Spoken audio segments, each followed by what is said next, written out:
Halo semua, selamat datang di channel kami, Jurnal Kriminal bersama saya Tika Walo. Bagi Anda yang menyukai pembahasan tentang kasus-kasus kriminal, kami sengaja membangun channel ini untuk Anda. Jangan lupa untuk mendukung channel kami dengan cara subscribe, like, komen, dan share ke media sosial yang Anda punya. Seorang wanita bernama Leanne Elizabeth Shannon, ia lahir pada tanggal 16 Agustus di tahun 1978.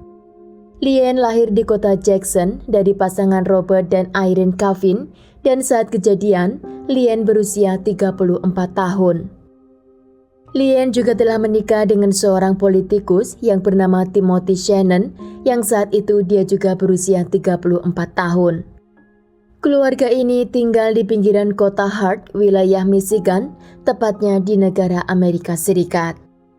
Leanne dan Timothy, mereka bertemu saat mereka kuliah bersama, dan setelah mereka lulus pada tanggal 22 April di tahun 2006, mereka pun melangsungkan pernikahan. Dari pernikahan tersebut, pasangan ini dikaruniai 2 orang anak, putranya bernama Kelly Shannon dan putrinya bernama Christiana Shannon. Ayah Tim adalah seorang dokter dan dialah dokter satu-satunya di kota Hart. Sedang Tim memilih untuk menjadi politikus di kota itu dan dia menjadi orang yang terpandang. Orang tua Leanne sangat bangga memiliki menantu seperti Timothy karena mereka percaya bahwa Timothy akan menjaga anak perempuan mereka dan juga memberikan kehormatan di mata masyarakat. Saat itu Leanne bekerja part-time di agent property dan dia meninggalkan kedua anaknya yang berusia 4 dan 3 tahun bersama dengan pembantunya yang bernama Jamie. Leanne bertemu Jamie saat dia pergi ke gereja dan di sana seorang menawarkan kepadanya jika ada pembantu yang sedang membutuhkan pekerjaan dan juga membutuhkan tempat tinggal. Leanne pikir bahwa dia sedang membutuhkan seorang pembantu untuk mengurus rumahnya dan juga untuk menjaga kedua anaknya. Leanne saat itu sangat bahagia karena dia dapat bekerja dengan tenang dan juga mendapat orang yang membantu mengurus pekerjaan rumahnya. Namun kebahagiaan Leanne berakhir ketika Tim menelpon bantuan darurat pada tanggal 29 Desember di tahun 2012. Di sana Tim melaporkan bahwa dia menemukan istrinya tenggelam di dalam bak kamar mandi dan sudah dalam keadaan meninggal dunia. Tim mengatakan bahwa istrinya kemungkinan mabuk dan dia pergi ke dalam bak kamar mandi yang sudah terisi dengan air, lalu dia tenggelam di sana. Ketika polisi mendatangi rumah Timothy, mereka menemukan bak kamar mandi sudah dalam keadaan kosong dan tubuh Leanne sudah dalam keadaan membiru. Penyidik menemukan beberapa botol bir yang sudah dalam keadaan kosong dan dalam tubuh Leanne juga terdapat kandungan alkohol yang sangat tinggi. Polisi mengatakan ada 2 kemungkinan atas kematian Leanne. Yang pertama, kemungkinan Leanne melakukan tindakan bundir atau kemungkinan kematian Leanne itu adalah sebuah kecelakaan. Polisi terus melakukan investigasi karena menurut mereka sangat lucu orang dewasa bisa tenggelam di dalam bak kamar mandi. Karena Tim adalah seorang politik yang sangat dikenal warga, maka banyak informasi yang muncul ke permukaan. Polisi mendapat informasi tentang pembantunya yang bernama Jamie Hathaway yang saat itu dia berusia 20 tahun dan mereka mengatakan ada sesuatu yang mereka sembunyikan. Keluarga Leanne dari awal sudah melarang Leanne untuk tidak membawa Jamie ke rumahnya karena mereka takut jika terjadi sesuatu yang tidak mereka inginkan. Sepupu Leanne yang bernama Deborah mengatakan bahwa Jamie memanggil Tim dan Leanne dengan sebutan mama dan papa, dan itu sangat tidak normal karena Jamie bukan anak kecil lagi. Leanne juga mengatakan kepada ibunya setelah bertemu dengan Jamie bahwa Leanne akan mengadopsi Jamie sebagai anggota keluarganya karena Jamie mengatakan bahwa dia sudah tidak punya keluarga.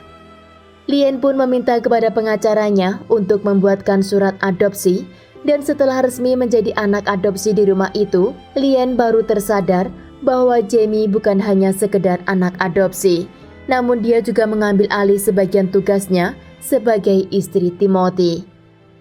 Leanne dan Tim sering bertengkar di rumah itu karena Leanne mengira Jamie bersikap sangat romantis kepada suaminya, begitu juga dengan Tim sering memperlakukan Jamie seperti dia memperlakukan istrinya. Tuduhan-tuduhan tersebut membuat rumah tangga mereka semakin berantakan hingga akhirnya Timothy melayangkan gugatan cerai ke pengadilan. Sebelum surat perceraian mereka keluar, Lien sangat stres karena dia tidak mau rumah tangganya hancur hanya karena kedatangan orang ketiga. Lien menghabiskan waktunya mengurung diri di dalam kamar dan membeli minuman yang beralkohol untuk dia konsumsi di sana. Memang ada indikasi bahwa Lien melakukan bundir karena masalah yang sedang dia hadapi, namun keluarga Lien menegaskan bahwa Lien bukan tipe wanita yang lemah, apalagi berniat meninggalkan kedua anaknya dengan cara bunuh diri. Maka kematian Lien kalau bukan dikarenakan kecelakaan, kemungkinan besar ada orang yang sengaja menenggelamkannya di sana sebelum surat perceraian mereka keluar.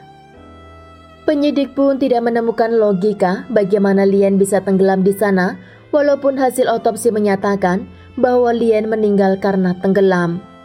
Lien ditemukan dalam posisi sedang duduk dan wajahnya tidak tenggelam ke dalam air, dan itu tidak ada alasan untuk Lien tenggelam di sana.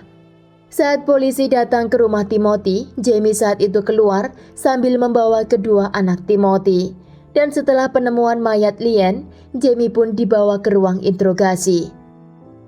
Di ruang interogasi, Jamie mengatakan kepada penyidik bahwa Timothy adalah sahabat terbaiknya. Dan ketika penyidik menanyakan tentang perselingkuhan mereka, Jamie menjawab dengan tegas bahwa itu benar terjadi dan mereka pun telah menjalin hubungan seksual sejak lama. Jamie juga menjelaskan kepada penyidik jika Lien pergi dari rumah itu karena perceraiannya, Timothy berjanji kepadanya bahwa dia akan segera menikahinya. Suatu hari Jamie menyewa kamar untuk temannya yang bernama Stacy, dan ketika Jamie mendatangi Stacy bersama dengan Timothy, Stacy mengatakan di kamar itu Tim dan Jamie layaknya sebagai suami dan istri.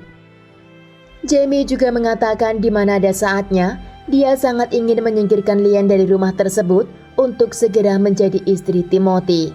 Namun Jamie mengatakan bahwa dia tidak mau menjadi seorang pelaku pembunuhan. Penyidik juga menemukan barang-barang Jamie di gudang penyimpanan milik Timothy yang ternyata di sana terdapat banyak buku catatan milik Jamie. Jamie sudah mengemasi semua barang-barangnya untuk segera pindah ke rumah Timothy, bahkan juga terdapat catatan kalender. Sepertinya Jamie sedang menghitung hari. Jamie sudah memilih tanggal untuk mereka melakukan pernikahan di Las Vegas dan hal apa saja yang harus Jamie lakukan sebelum tanggal pernikahan tersebut. Di sana Jamie juga menuliskan bagaimana seorang harus meninggal seperti dia melakukan bunuh diri. Penyidik juga menemukan perhiasan milik Ibu Lien yang dinyatakan hilang dan itu semua berada di dalam box milik Jamie. Di dalam box tersebut juga terdapat banyak foto keluarga, namun yang membuat aneh, foto Lien disobek dari foto keluarga. Di komputer milik Timothy, penyidik juga menemukan SMS yang dia kirim kepada Jamie.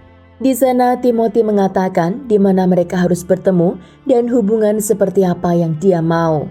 Bahkan Timothy juga mengirimkan foto-fotonya yang tidak senonoh untuk Jamie, begitu juga dengan Jamie. Timothy juga menyimpan banyak foto saat mereka melakukan hubungan dengan Jamie dan semua itu dia simpan di komputernya.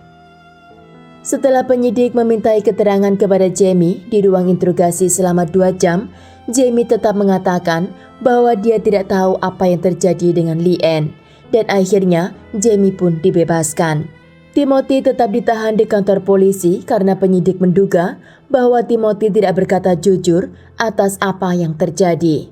Setelah didesak oleh polisi, Timothy mengatakan bahwa benar dia sedang ada masalah besar dengan istrinya dan Timothy tidak lagi nyaman hidup dengan istrinya. Tim di sana mengatakan bahwa dia menganggap Jamie seperti ibu kedua bagi anak-anaknya. Dan Tim juga menjelaskan bahwa setelah dia bercerai nanti dari Lien, dia akan segera menikahi Jamie di Las Vegas. Tim menjelaskan bahwa di malam tanggal 28, dia sedang bertengkar dengan Lien dan Lien keluar untuk membeli beberapa botol alkohol. Setelah Lien meminum semuanya, dia pun pergi ke dalam bak kamar mandi dan dia terpleset di sana. Ketika polisi menanyakan kenapa kaki Lien terangkat ke atas, karena badan Lien yang besar, dia akan mandi dengan kaki keluar dari dalam bak mandi.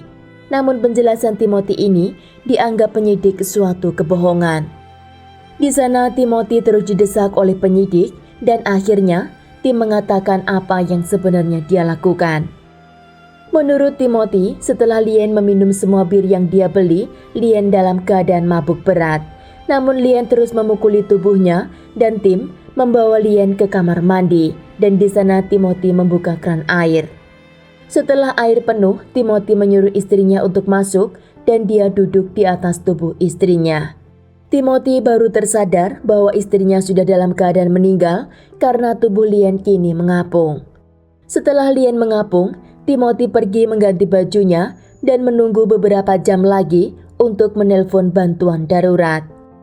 Tim mengatakan bahwa Jamie tidak terlibat dengan kematian istrinya, walaupun mereka telah merencanakan untuk hidup bersama, namun kematian Lien hari itu tidak ada keterlibatannya dari Jamie. Walaupun Jamie hanya akan dijadikan saksi di pengadilan, namun penyidik sangat yakin bahwa Jamie membawa pengaruh besar atas apa yang dilakukan Timothy hari itu kepada istrinya Lien.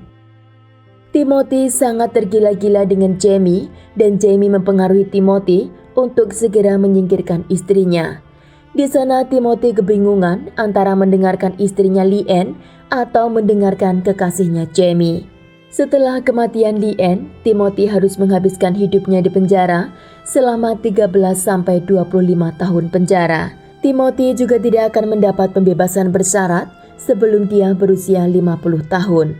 Sedang Jamie, dia pindah ke kota Kalamazoo di wilayah Michigan yang berjarak sekitar 2 jam dari kota tersebut. Kedua anak Lien dibawa ke rumah orang tua Timothy untuk mereka besarkan. Timothy bukan hanya menghancurkan rumah tangganya, namun dia juga menjadikan kedua anaknya besar tanpa sosok ayah dan ibunya. Sekian kasus hari ini, jangan lupa tinggalkan like dan komen.